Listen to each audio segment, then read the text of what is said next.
Hello my friends, after Russia understood that our forces crossed the Dnieper River near to Kherson and Antonovka, they've started to use the aviation bombs on the Ukrainian positions in that area. However, we cannot use them as the start of the counteroffensive. Basically, it's the hard terrain for that. However, we may create some sort of the camp in this area, collect the supplies and then strike Russians on their controlled territory. We have enough boats provided to Ukraine by our allies, around 50 landing boats, so we may use them for that, some sort of the assault operation. And further, we may create some sort of the camp on this territory. Well, it's the good scenario, but it's not going to happen in a nearby perspective. Because simply, as I say to you, Russia started to use the gliding bombs and they launched them from the long distance, around 40 kilometers of range, to minimize the risks for their airplanes. So it's the second strike of the FAB-500 aviation bomb that was recorded recently. I guess the only way to counter-react to that situation from the Ukrainian army is to put the Patriot systems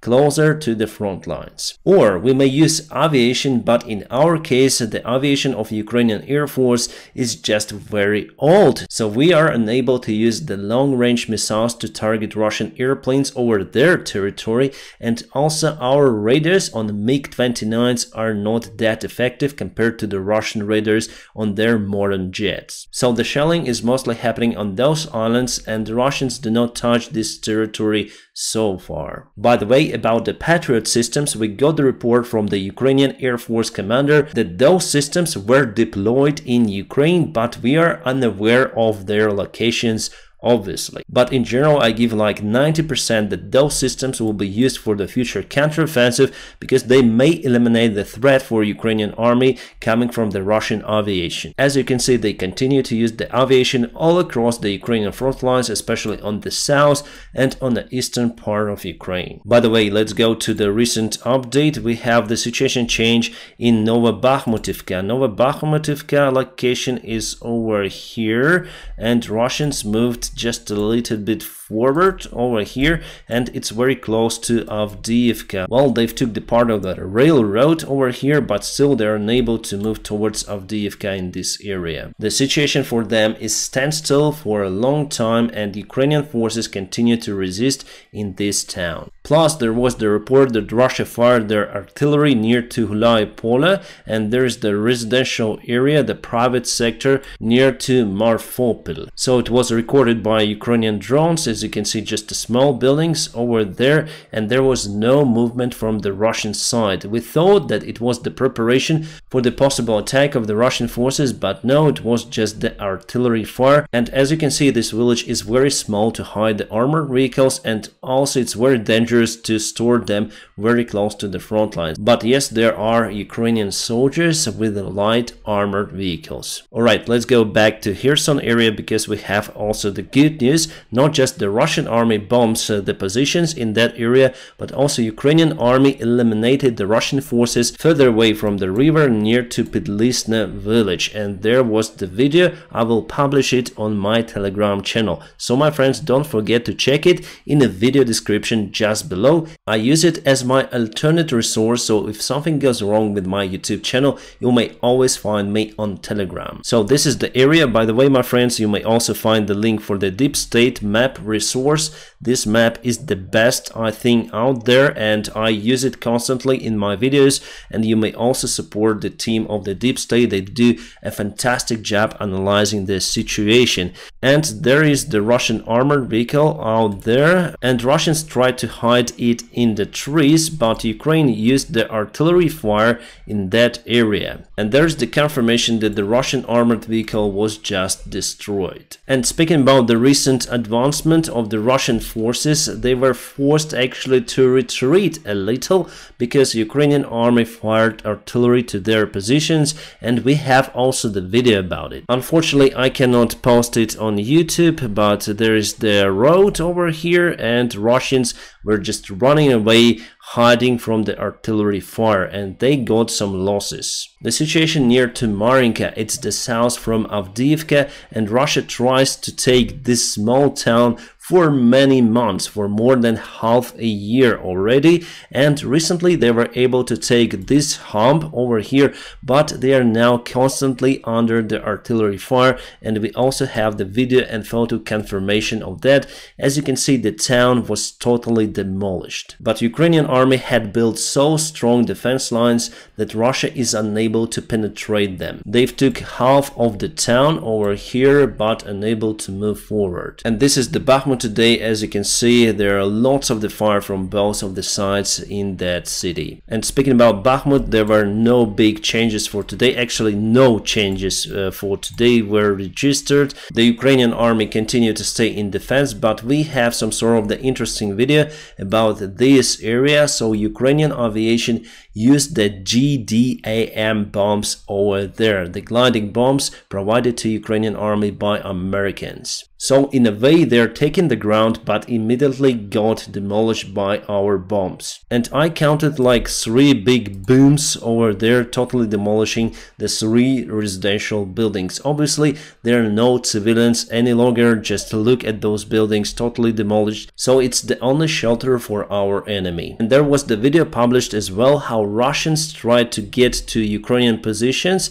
on those islands in Kherson region. They took the boat and they went under the fire of the Ukrainian army, and one of the Russians just went into the water, and probably he is still over there. Right, we have some more news from the Bakhmut area. Sorry my friends, we have to jump from one point to another on the map, because I watched the news according to the time, not according to the map location, so sorry about it. So near to Bogdanovka, Russians tried to perform the assault, overtaking the Khromove from this direction. So firstly they advanced towards Bogdanovka and totally unsuccessful. The Ukrainian army was ready for that advancement that happened from this place, and we were using the artillery systems to target the Russian tanks. Again, I cannot show you the full video, but there was the Russian tank that went under the artillery fire and was totally demolished over there together with part of the crew. And the assault of the Russian army stopped immediately. And there is some fighting video in Bakhmut that I published on my Telegram channel.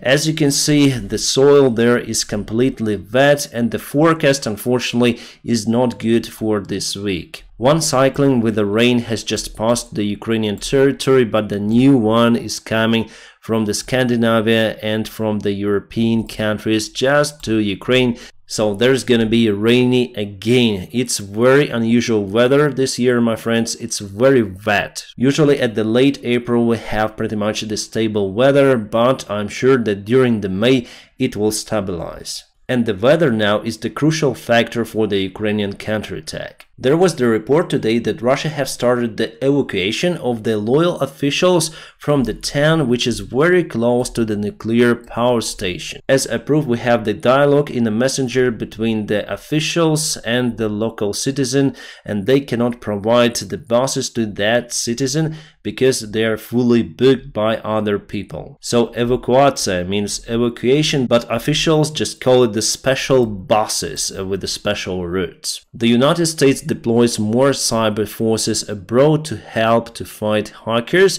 and they also help Ukraine to do it. I think that also happened because of the Ukrainian corruption scandal. One of the officials who was responsible for this internal surveillance and cybersecurity of Ukraine today was searched by the anti-corruption forces of Ukraine. His name is Yuri Shigol, and he is now accused of taking the part of the international funds for the cyber defense. Plus, he took the part of the funds from the national state budget. As you can see that during the wartime there is the corruption still in Ukraine, and for many it's like a black hole. Then Ukraine got billions of dollars, and some officials are trying to get their hands on that. The National Anti-Corruption Bureau was organized in Ukraine with the help of the American officials.